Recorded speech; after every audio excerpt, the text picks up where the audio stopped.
Good day, everyone. How are we tonight? Wow, I feel like a comedian now, and it feels very nice to be with you all, guys. My name is Yasar, and I'm from Turkey. And let's get one thing straight before we start, okay? And I know that my English can be a bit hard to understand for you, but don't worry, I will try to do my best for you tonight. You just need to focus on the jokes and the laughs. Please. When I came to Perth, I thought I understood English. Then I realized, mate, you guys, you Aussies have turned to English totally into a new language. I was quite surprised, by the way. For example, when I hear someone says "aro," I'm like, it's kind of exotic food or something. Or when someone says "hiena," I'm like, is it a yes or a no? I mean, at first I was totally lost with the Aussie language. Sorry. Anyway, let me talk about my lovely pipelines. These are my lovely pipelines, by the way. I am a PhD student studying offshore pipelines at UWA. So people think I'm always out at sea, working on buoys or going on deep water dives, or giving pipes motivational speeches. Yeah. That's the facts. Yeah. I'm not lying to you. Anyway, but mostly I am writing a desk. And I'm writing papers, pretending to work, and I'm questioning my life choices. This is the reality, by the way. I am a geotechnical engineer. How structures interact with the soil around them, like our houses or offshore pipelines.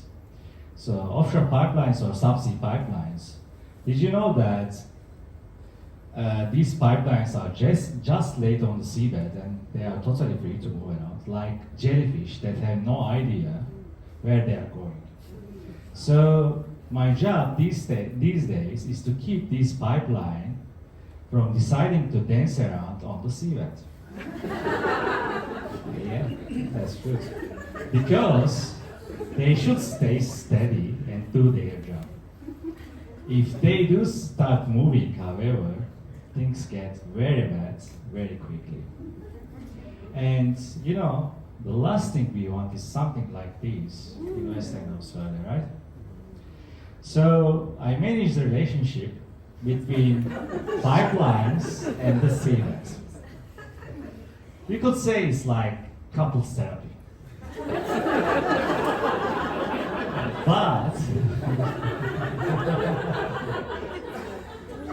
but with soil and tons of steel instead of toxic relationships. Unlike couples therapy, my goal is very simple here. Keep them together no matter what. Because if they break up, that's when it becomes toxic for everyone else. That's what we don't want. So after all, maybe the pipelines may not seem that exciting to you, I know. But to me, they are hotter than Margot Robbie.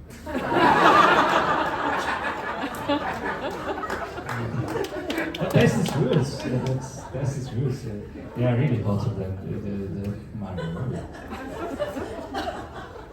However, like Margot, they are very expensive. Yes, and high maintenance. I can't afford it. And always need way too much attention. Actually, this can get quite boring, I know. But speaking of boring, after moving from fast-paced Turkey to Perth, I initially thought that Perth was also kind of boring, or maybe a little boring. You know, my silence anxiety has grown here. For example, when I even hear a car horn in traffic, I instantly think, shit, I did something wrong and they're gonna deport me now. Yes. Luckily, I'm a good driver anyway. And I'm here with you. So, you guys may be wondering that why I'm working on small PhD stipends rather than selling my soul to work on business, right? The reason is, in academia, we focus on the research rather than the money, right?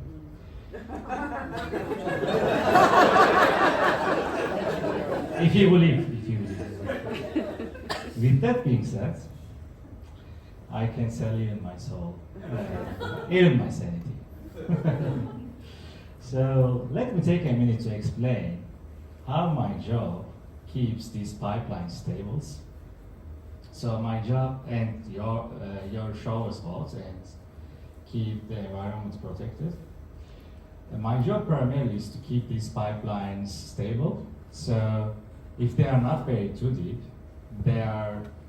they start slipping and sliding like me trying to surf at Park Beach. One moment, I think I've got it, and the next, I'm piping in the whitewash. Yeah, that's the fact, but I'm learning still, so the pipelines are also learning. And we should bury these pipelines deep enough to keep them stable, but like this, how deep is enough? Do we know that? No, of course not, because it's like keeping my wife's emotions stable. It's never possible, but by the way, don't worry, it was my wife's joke. So I'm quite relaxed now. They need to be buried at an optimal depth, not too shallow or not too deep. It needs to be just right, as Goldilocks said. So, and it all depends on the strength of the seabed. So sometimes you have rock, solid soil like on the left. Sometimes you have soft soil like on the right. And you never really know your pipeline is going to stay put or just keep sinking, maybe on the right. So my job, and here is where it gets tricky. Sometimes you are calculating the perfect burial depth for these pipelines, and your pipeline decides to embed itself even deeper. You don't know what will happen, right? So it's like this. So, but it's really tricky because if they are buried too deep, it's tricky because these pipelines are carrying hot oil and gas, so they need to expand because of the hot oil or try to breathe. So it needs room to breathe and expand. But if they are buried too deep, it's like wearing a wetsuit that's too small.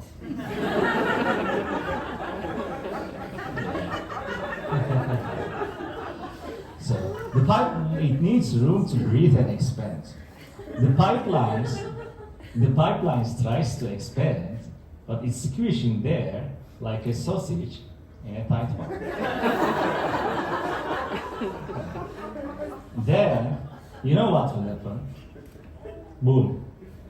Congratulations, you have just turned in the seabed into an underwater firework show like this, which we don't want.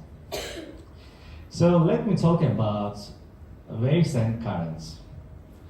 These guys are like the ocean's paparazzi, and they are constantly chasing around my pipeline, my poor pipeline, by the way. So if they are strong enough, they are wash the soil around the pipe. So the pipe has, in one moment, has a solid support, and the next is like, where's my backup? But sometimes it's opposite problem. the waves are like, hey, let's bring in some extra soil for Yasar's pipeline. So you just need enough soil to keep them stable, not so much that it is buried alive, right? So you can just say like it's like fishing. If you go fishing, you just want to catch the right size fish, and you don't want to catch the shark that will eat your boat, or a tiny sardine. It's just that, right? So speaking of fishing, it's a passion of mine. Oh, wow. Yeah, that's me. That's me. You can't believe I know, but that's me. So fishing in Perth is a passion of mine, and it's my favorite hobby. Even if it costs me more than a fancy dinner, at least I can say I caught it all myself. So, what we have learned tonight? We have learned that subsea pipelines are as temperamental as 2-year-olds. That fishing is way more expensive than it looks. And I'm still trying to surf without falling off.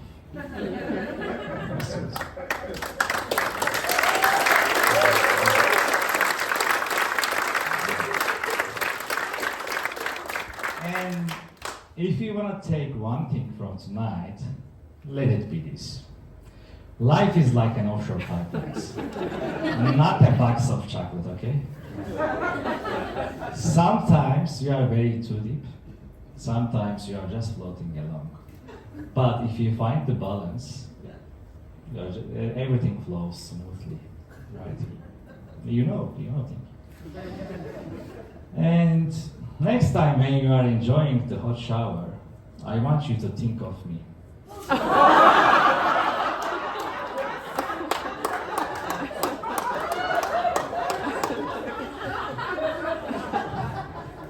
I may be the last person you will think about me in a hot shower, right? But just remember this. There is a it's funny, isn't it? I know it's funny. My wife's also always laughing this. So just remember this. There is a stressed out Turkish engineer on the other side of the world trying to keep those pipes very nice. Thanks for the laughs. Good night, everyone.